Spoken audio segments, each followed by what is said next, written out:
topics and opinions expressed in the following show are solely those of the hosts and their guests and not those of W4CY Radio, its employees, or affiliates. We make no recommendations or endorsements for radio show programs, services, or products mentioned on air or on our web. No liability, explicit or implied, shall be extended to W4CY Radio or its employees or affiliates. Any questions or comments should be directed to those show hosts. Thank you for choosing W4CY Radio.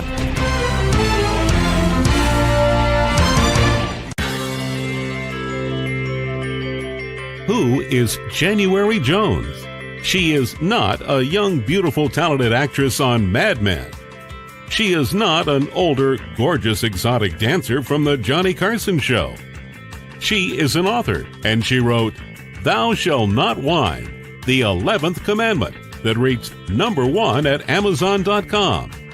She is a reality TV golf personality with world high-stakes golf televised on HDNet. She is a humorist and winologist expert. She is your featured host today on January Jones Sharing Success Stories. So sit back, relax, and get ready to laugh and listen to Ms. Jones with her eclectic roster of guests as you learn life's lessons. These stories plus sharing equals success. Welcome, and remember, beware, because you are entering the no whining world of January Jones.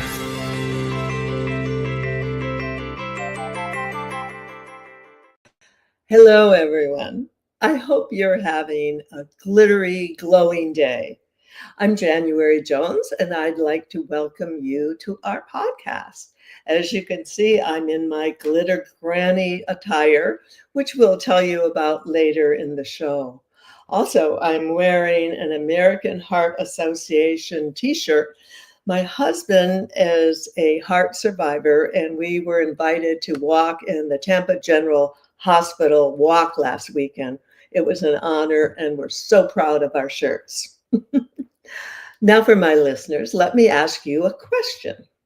Have you ever had a chance to meet a psychiatrist? Yes, a real one. One who is passionate about women's rights, as I am. What do you think about Roe versus Wade being overturned? Well, everyone has opinions about that these days. Also, do you remember the first time you heard about a school shooting? Yeah, we all do remember that. Can you imagine what it would be like to deal with someone with mental health issues within your own family? Tell me, have you ever heard of a book called Us Fractured? If you can answer yes or maybe to any of these questions, then you are in the right place. And I'd like to welcome you to January Jones Sharing Senior Success Stories. Now I'd like to tell you a little bit about my guest today. Before we do that, be sure to go get your wine, cheese, and crackers. That's our ritual here. You know, I have mine here. My guest was born in Kenya, and she went to school in Britain and Scotland. Yes. And then she moved to America when she was only 26 years old, which is a pretty young time to move anywhere. She's a licensed psychiatrist and practicing for over 25 years, working with children mostly and adults too. And during the pandemic, with the increased incidence of mental health issues, she decided to write 3 books, Us Unhinged, and Us Fractured. Great titles. It is my pleasure to welcome to the show Dr. Shila Patel. Hi, Shila. Hi, thank you for having me on your show. It's a real honor. Oh, it's wonderful to have you on. I've been looking forward to this. The story's got to be fascinating. So you started out, how did your parents get to Kenya? Tell us the Kenya part of your story. My father was an amazing man who really believed in improving his destiny. So at the very young age, between 17 and 19, he and a friend got on a boat, because at that time there were, no flights or anything coming all the way over from India to the east coast of Kenya. His older brother had already settled in Kenya by that time. The reason why we went to East Africa was because it was a British colony. And when my parents were born, they were under the British rule in India. So everybody was born a British citizen, so they could travel to a British colony. Oh, okay. So that's how my dad ended up in Kenya. Now, all of East Africa was British colonies, Uganda, Kenya, and Tanzania. And my mother was in Uganda, and she came over only when she was 5 years old to be with her parents. And Okay. so when my dad and mom had an arranged marriage, Oh, okay. they ended up settling in Kenya. Okay. And that's where I was born. They both were originally from India. Yes, they were Yeah. both originally born in India, but grew up really in Africa. Okay. Okay. So then you were born. How did they meet? I would be interested in hearing that. It's more of an arranged marriage. They, there were not that many Indian families around. And so by word of mouth, knowing that there are certain people around, somebody is of a marrying age, because at that time, once you reach the age of 17 or 18, the women were married off. Oh, no. No. My father was so progressive that when he went to meet my mom, she was in her final year of high school. And he said he was not going to marry till she graduated from high school. And so he let her finish high school, and then they got married. Oh, but mom was a very young mother. She had my twin sisters and me before the age of 21. So she's more like a friend now. In fact, she'll turn 90 this December, and we are having a huge celebration for her next Saturday for her 90th birthday. Oh my gosh. Is your dad still with you too? Sadly, he passed away 10 years ago when I moved to Florida, because I practiced in Georgia. Okay. But dad had loved this place and wanted to move and live close to us with the beach. And sadly, he passed away 6 months after we moved here. But mom has been amazing. I mean, she only had her high school education. She's never driven. She's never opened a check. She's never opened any mail. And she chose to live by herself in her home. And that's where she's been. And so my sister takes care of her for most of the time. She lives a block away from her. And I go home and take care of the bills, weeding her back patio, since she can't do that anymore, cutting her shrubs, taking care of the mail, taking care of any repairs that need to be done in the house. So I stay with her a week to 10 days. So she has some company with her as well. Oh, wonderful. This is fabulous, because this show is senior success stories. And I'm so proud. I turned 81 this last year. And 81, and then meeting a success story who's turned 90. It's incredible. And then on top of it all, I got a very, very early Christmas card from a friend, and worked with him through the years. And he is going to be 102. That's awesome. Go figure. Okay, so your parents, so what prompted them to come to America? My father had always wanted to immigrate to America. At that time, they were allowing professionals to come over, and he was an accountant. And so when in Africa, you can go to the universities after high school, but the degree is not recognized all over the world.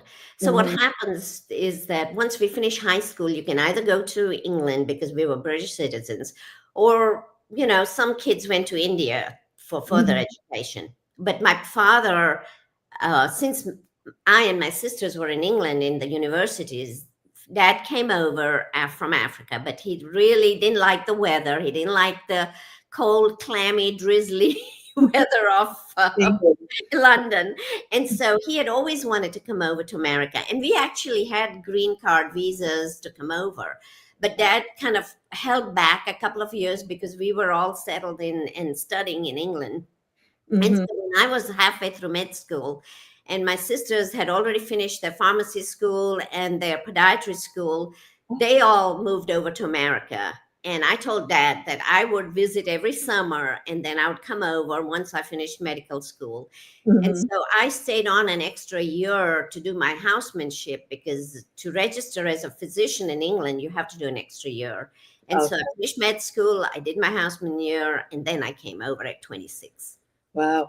Now, okay, so you're all very professional women, very accomplished women. Dare I ask, did you have arranged marriages in your futures? Well, both my sisters had arranged marriages. Oh, really? I have a funny story, because I was very, very confident at the age of 18. Once I finished high school and finished my 2 years of pre-university, I did not want to be a physician. I said, I'm going to be a dentist. I can be at top of my profession in 6 years. I don't have to go through med school and residency and all that. And so I applied to the Dental School of London and got in. But I had to wait out a year because I couldn't get any assistance from the government for the schooling till I had been in the country 3 years. And so I decided to just go back to school, and I loved languages. So I said, I'll take French and German, and I had already had Latin. And so I decided to do that for the year. Well, I had a boyfriend in high school, and I had pushed him to go into medical school because that's what he wanted to do. So he went to St. Andrews, Scotland, to medical school. So, of course, after going there, he couldn't live without me and wanted me to come and visit. And so, I was very bad. I ran off for a week. I told my parents I was visiting my sister and went to St. Andrews to see him for a week. Well, during that week, I went and saw the dean of the medical school. And guess what? He offered me a position for medical school for the following year. Voila! Oh my gosh. Nobody would believe that this is how I got into medical school. Because I already had my grades to get into dental school. And so I didn't need anything extra to get into medical school. And so he said, well, I'll offer you a place for next year. So then love conquers all. Yes. And I would love to have heard the conversation when you broke that one to your parents. I know. You know what? I never told Mom and Dad how I got into medical school. I just said I applied and I got in. So is the happy ending to this story is you married another doctor? Well, it was sad because and maybe that's, that'll come up in the conversation, but he was an only child.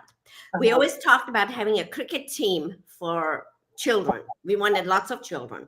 Yeah. Well, sadly, I had an ectopic pregnancy. Oh. And being a physician, I went to the doctors and I said, I've got pain in my right side. You need to take a look at that and make sure that it's not an ectopic pregnancy.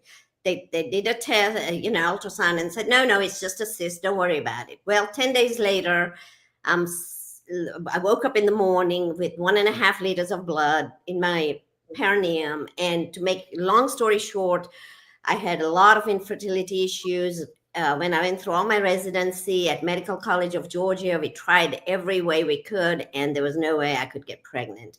Oh. And so I was the only female psychiatrist in that area for 15 years. And he was the only neurologist in that area. Mm-hmm. And so both of us had incredibly busy private practices. Right. And there comes a time when you're not taking care of each other. And we became more like a brother and sister. And so we are still the best of friends. Okay. And I ended up having a partner for 36 years now, and we traveled together, and he was a counselor at the hospital where I worked. So we were both in mental health. And my ex-husband ended up marrying a younger Catholic nurse, of course. 10 years younger, and gave him 5 children. Okay. And so he got the family that he wanted. He had the children that he wanted. But sadly, his wife passed away at 49 after giving him the 5 children. Oh, And wow. so he ended up marrying her sorority sister, who so strangely looks just like her. And so he got help in raising the 5 children. So I think destiny plays a big part in how your life is going to go. And it doesn't matter how hard you try, because as a young child, I always said I was going to be a physician, because whenever anybody asks, what are you going to be? You ask little kids, what are you going to be when you grow up? I always used to say, I'm going to be a doctor. Then I fought so hard about it and said, no, I'm going to be a dentist. I'm not going to be a doctor. Well, you end up being a doctor. You don't have children, but I treated so many children in my 25 years that I always refer to them as my children. Yeah. And I was very, very protective when I was practicing. That is so fascinating, because just last night, my husband and I, we've been married 54 years now. Oh. And we were talking about the same thing, about how destiny can bring people together and also can take them apart, sadly, sometimes through death or different situations. But I'm a true believer in destiny. And I think you were meant to be on my show. Thank you so much.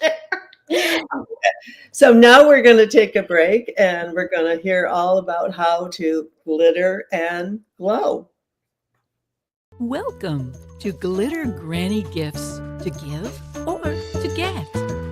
Hosted by January Jones, aka Glitter Granny, and her Golden Doodle Ginger Ale. If you're a granny who wants to glitter and glow, it's time to join us for a sparkling shopping experience that will be unique and so very special. Whenever you need a spectacular gift, Granny will help you find it. Along with gifts for family, friends, and holidays, there are even glitter gifts for coworkers, in-laws, doctors, and you can even find something for your friend who has everything. If you need a really good gag gift, you'll find it here. Hats, canes, shoes, accessories. Now, just go to glittergranny.com and check it out. Yes, especially with the holidays coming on. You can get all sorts of fabulous gifts. Also, if you go to Glitter Granny and sign on to my website, you can download Thou Shalt Not Whine, the 11th Commandment, which reached #1 at Amazon in religion and humor. Who knew? Also, Shila, could you share your book? Could you show us your book and tell our listeners where they can get your book too? Okay, my books are available on Amazon. This is the first one that I wrote. It was titled U.S. Unhinged, and this big book is available on Kindle. Okay. The reason why I had to split it up into 2 because it was too big for a first-time writer. Oh, and so my book 1, in fact, is Us Unhinged, book 1. And the second book is called U.S. Unhinged. It was just a play on words. Us meaning the first book is all about relationships. And I started writing about it because of Me Too movement. And I wanted to put the information out there, both from the male and the female perspective, because I did get a little frustrated with women jumping on the bandwagon and saying, me too, me too. And I wanted people to really understand. And having treated so many women in my practice, that I felt like I was qualified to give some opinions, give some information, and also what they can do instead of ruining the reputations of certain men after 50 years of the incident having happened. Let's put it that way. Oh, yeah.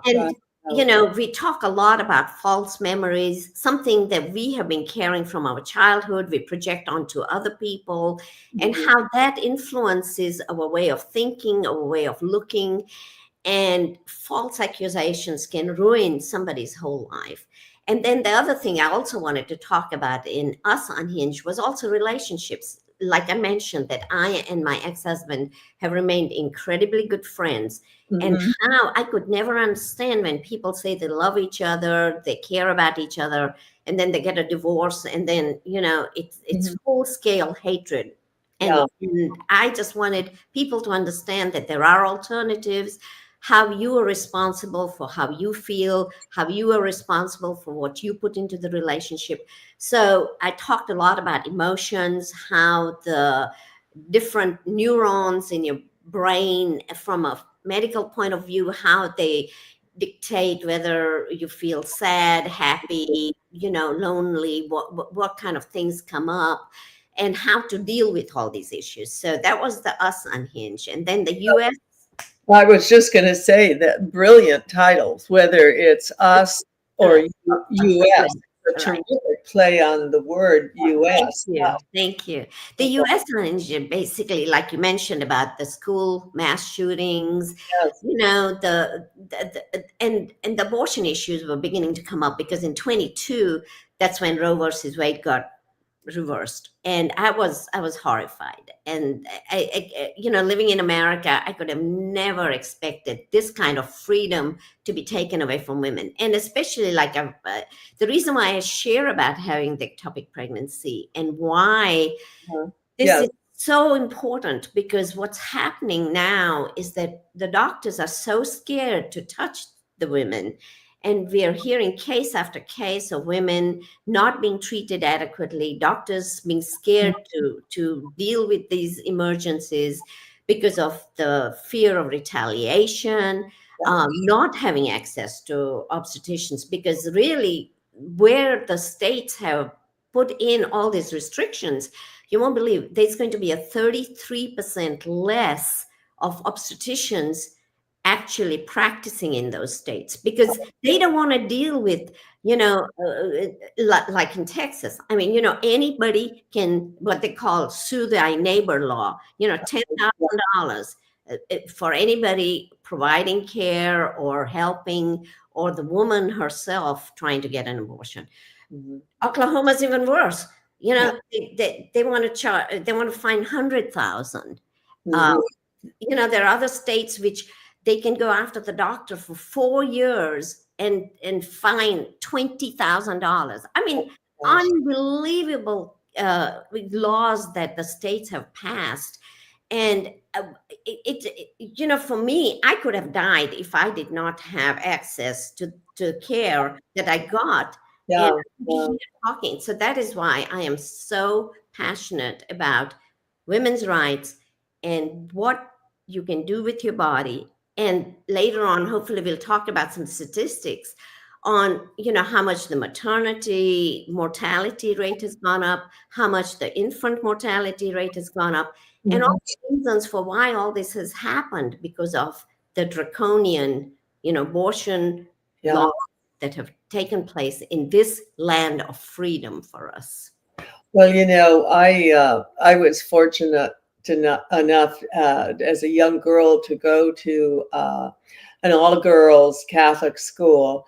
And it was an incredible experience for me, because having all girls, we didn't have to compete with boys, or, and it kind of set us up to, like, we ran the show, we did the student council, we organized everything.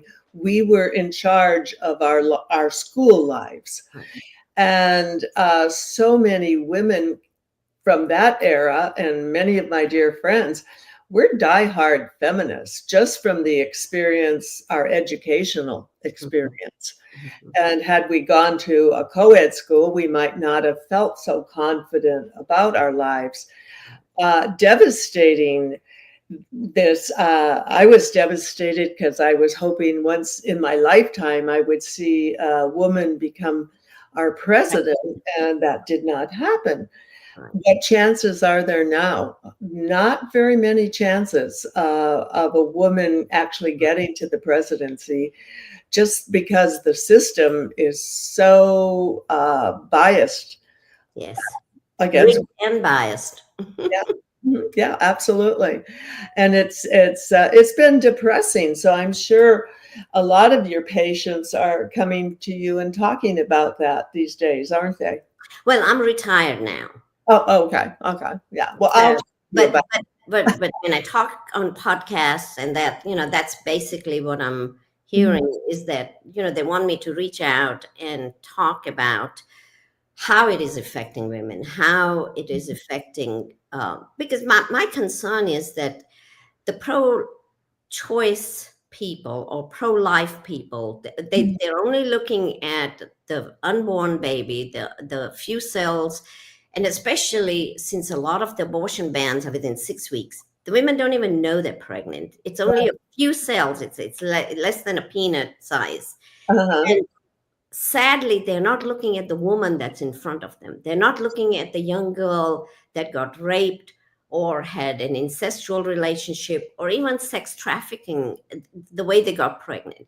They're not looking at the woman who has raised 2 or 3 children safely and, in a loving environment, and they just cannot afford to have a 4th or a 5th child. They're not looking at those cases at all. Yeah. And that is what is so heartbreaking, is how can you look at a woman right in front of you who is living, who is making decisions, what is best for her and her body, and you're making decisions based on your own reality of what is right and wrong. You're not putting yourself in those people's shoes.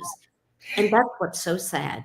Oh, definitely. And we earlier spoke about the Me Too movement, and that gave me such great hope that women were finally coming out in the open. They were finally saying, telling their story, sharing their traumas and sharing their hopes, and finally getting some of these issues resolved. And it seems I just feel depressed because I think we're just going backwards. Well, we have taken a big step backwards with this election, and that's what's so sad. I was so enthusiastic with this election that I really felt like majority of Americans are kind-hearted, respectful people. That's what I have met in my 40 years of living in America. I have never felt like I was treated as a foreigner or an immigrant or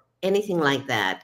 And women's rights, and women are just so confident. They are so, there are more girls going to college. There are more girls graduating from college. But the men took it so wrong. Women have been struggling for centuries to not be a second-class citizen. Let's face it, it's all over the world.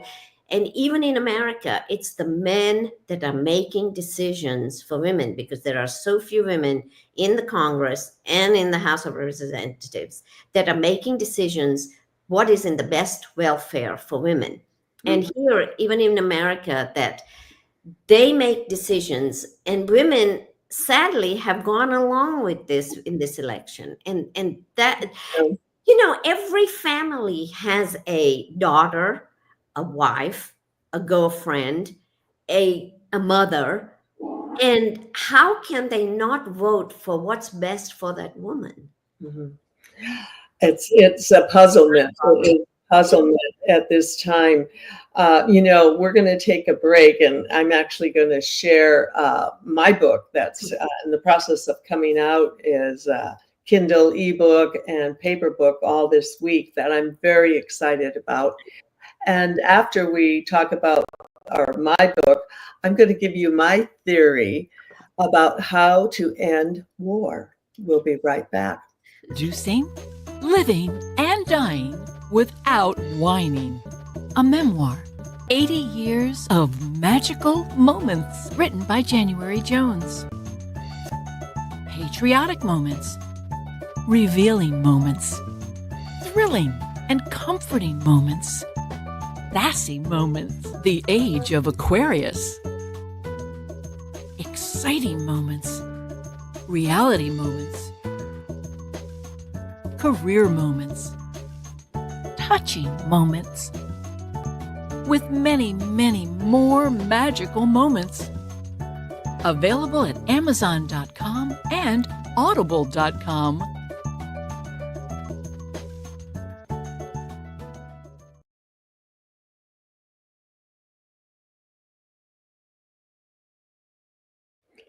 I hope everyone will buy my book. And if you buy it at Amazon, be sure to write a review.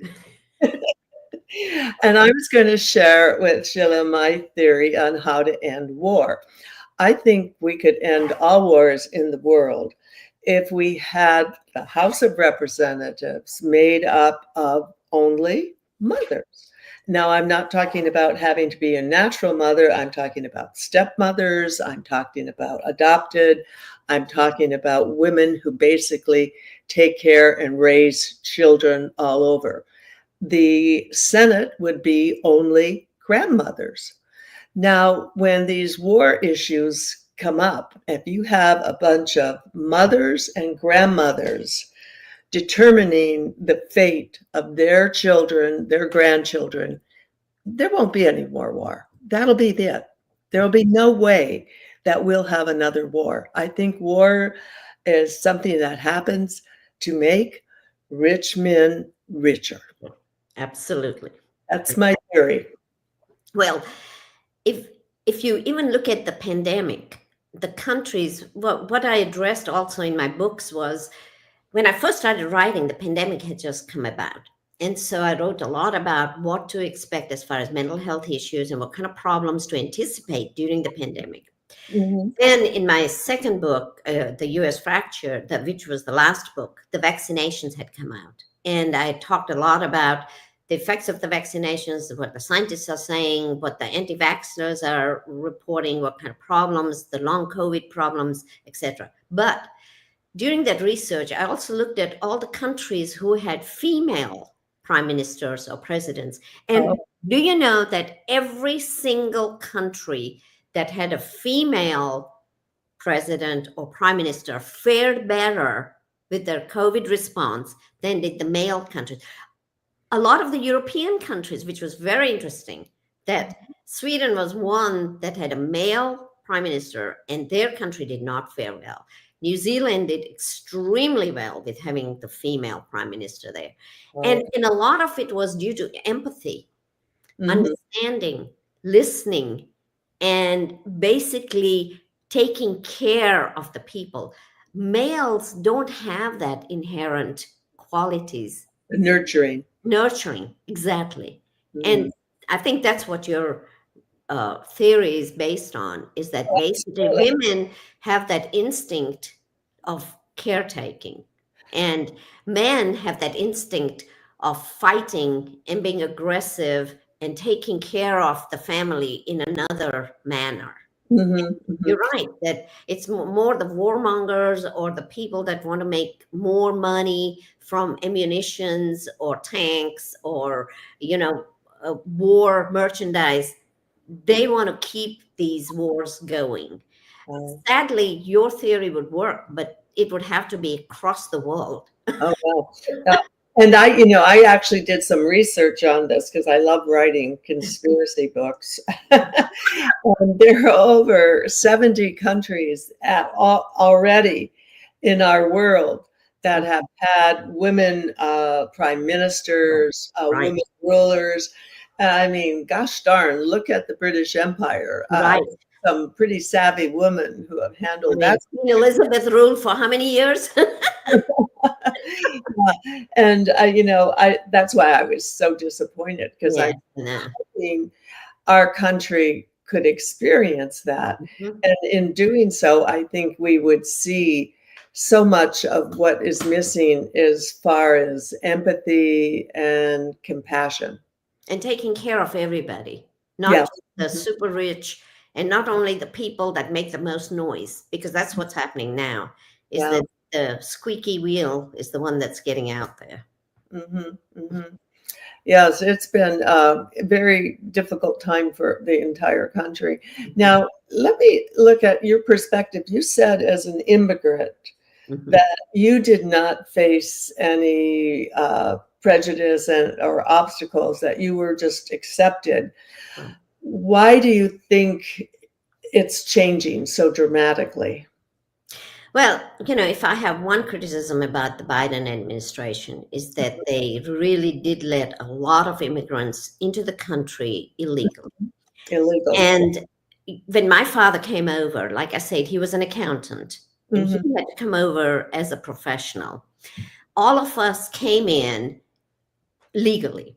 We came in and got integrated into the community. We learned to speak English.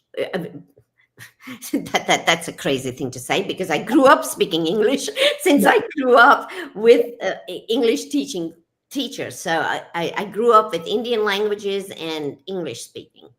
But I think the reason why Indians do well in this country is because we integrate, we get involved.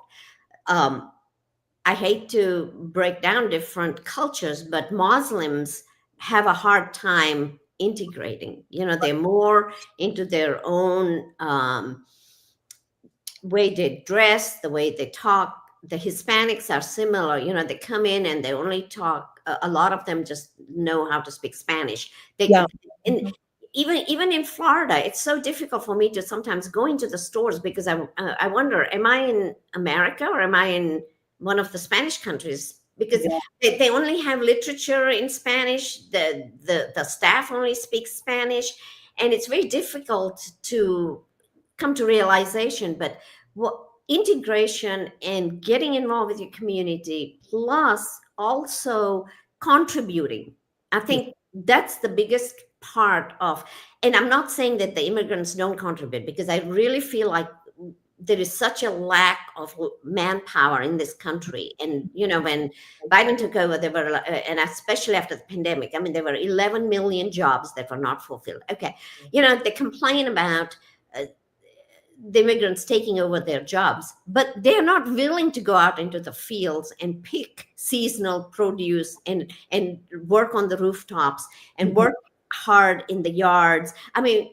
Who do you see working out on the roads, on the rooftops, in the gardens? They're all immigrants.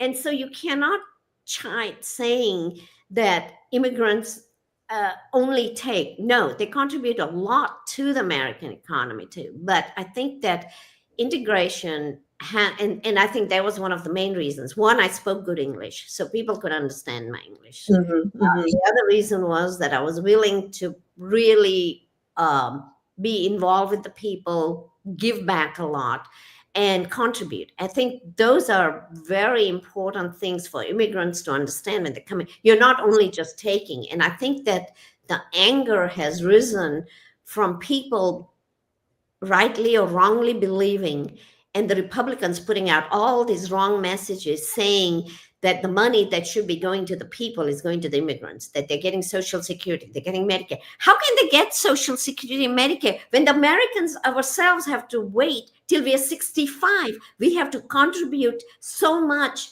to the Medicare fund and Social Security to get anything back. But people just want to listen to this false narrative or messages. And like I said, sadly, the American people, I hate to say it, because of social media, they only look at headlines. They don't actually dwell into looking at the information. Is it right? Is it wrong? Does this make sense? They just, whatever inflames them, they're going to attach to it. And I think that was the main reason why with Trump and all the people around him put out all this false information, which people just grabbed and felt like, he was telling that this is exactly what's happening. And that's not what was happening. Yeah. Well, I just am terrified to think of what our country is going to be like with the mass deportation approach to this problem. We all agree it was a big problem. Already the farmers are saying that they're going to have massive losses because they're not going to have people to work in the fields. They're not going to have people, or so much produce is going to go to waste. Farmers are scared to death about this happening. Right. Yeah. And as far as the economy, that's going to take a real big hit. It is. The morale of the country when you're deporting people. Right. And I know we all say the illegals, we don't want them, but then the part of the problem is most of their families are legal by now. A lot of their families have been born here. Right. And I worry, are those people going to be deported?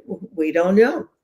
Well, that's what he's saying, that he's going to take away the rights of Americans that have been born in America. They are not, he's going to even deport them. Mm-hmm. And during his first term, he split up so many families and children. Mm-hmm. And, if these children all of them haven't even been reconciled with their parents. I cannot even imagine the chaos that's going to occur. And, he's talking about using military to do that. How are the military people going to feel having to go around and do this? When I bet you, there's a good percentage of military people that are not going to do that. Yeah. And then let's just address before this wonderful interview podcast visit is over, the problem with the gun violence and the school shootings. As we talked about, everyone knows when they heard about it, their first one, it was just devastating. And then it just kept growing and growing and growing. Right. And now these assault rifles, there's a place and a time for an assault rifle. God knows. My husband served in Vietnam. He has 2 Purple Hearts. We know all about what weapons of war are for and what they can do. And they're not for children. And they're not for young people to go and use indiscriminately. Right. Yeah, it's a problem.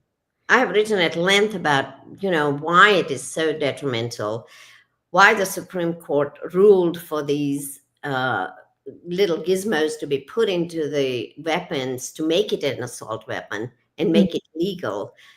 I have no understanding about why the Supreme Court judges are even ruling the way they are, because they have really, not only with Roe versus Wade, but with these assault type weapons too, that they have made 2 very, very bad decisions.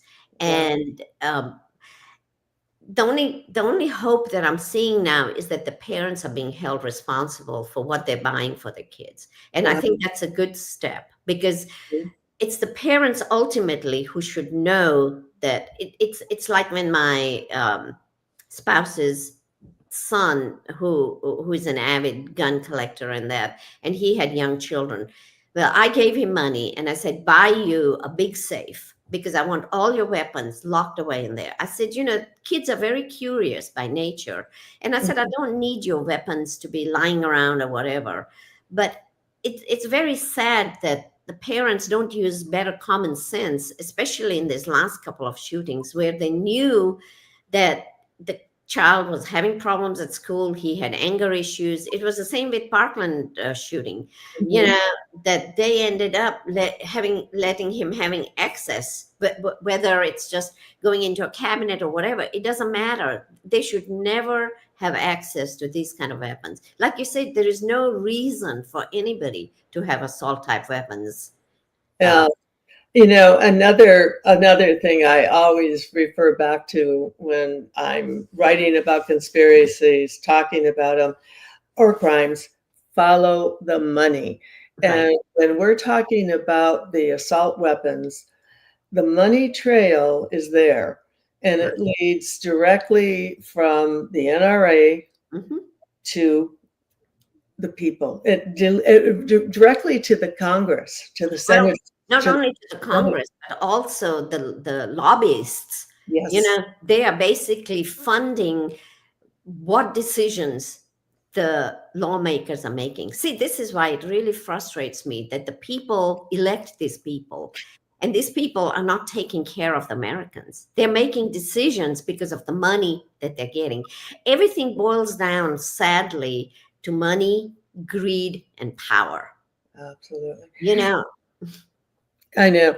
And, and as far as the Second Amendment, we have a gun. I understand everyone can have a gun, be responsible. You do not need an assault weapons, right? Yeah. You don't need something that kills 50 people, seconds. Right, in seconds. Yeah. Exactly.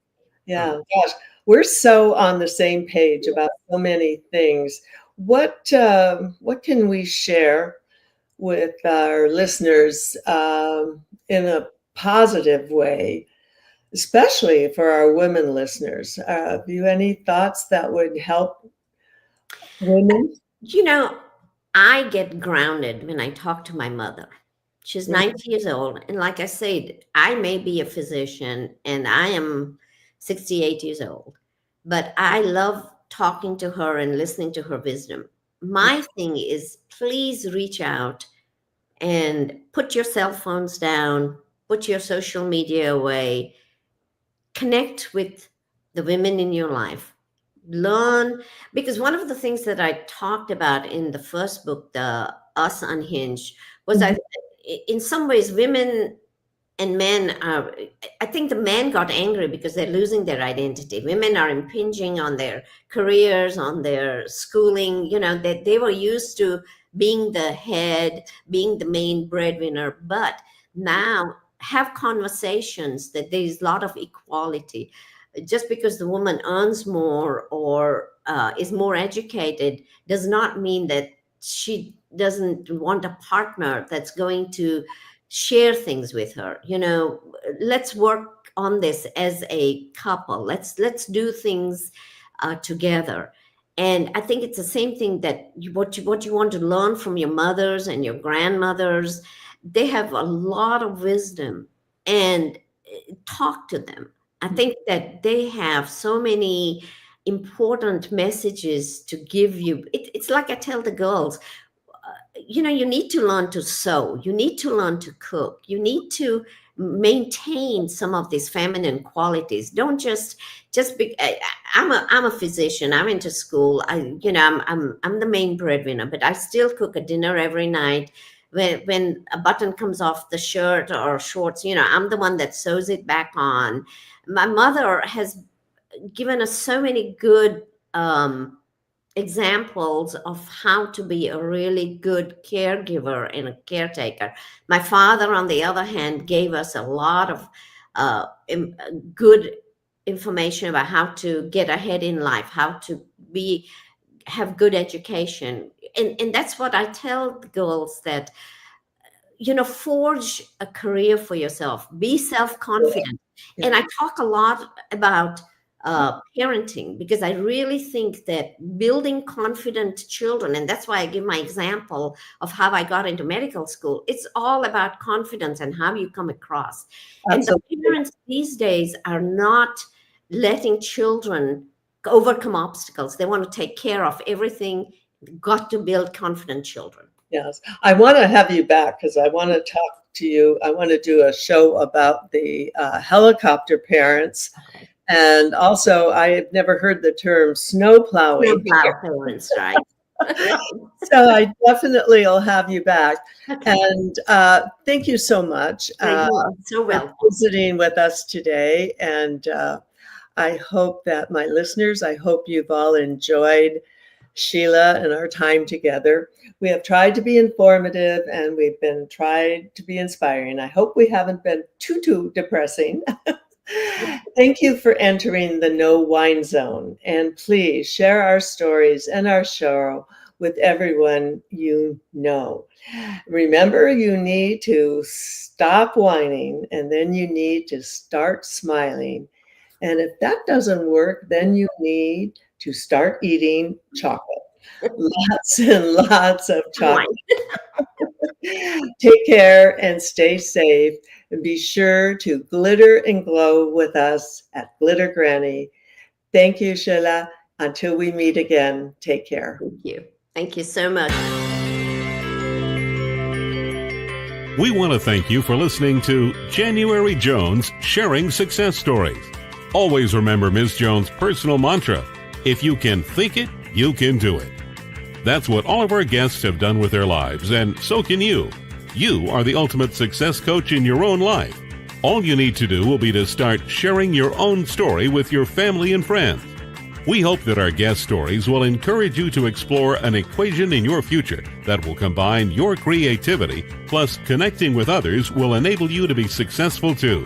Always remember, your passion plus your purpose will equal prosperity as you explore the wonderful world of January Jones.